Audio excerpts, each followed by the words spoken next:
Hi everyone, in this video tutorial, I'll show you how to add gift card to Apple Wallet. Let's get started. First, open your Apple Wallet app on your iPhone. Then here, tap the plus icon at the top right of the screen.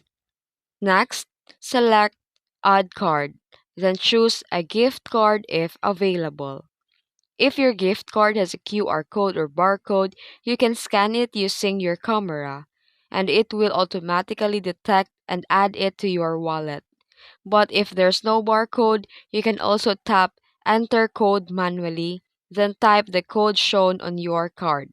And once done, tap Add in the upper right corner, and your gift card will appear in your Apple Wallet. And that's it. You can now easily access and use gift card anytime right from your phone. If this video helped you, don't forget to like and subscribe for more tutorials. Thanks for watching.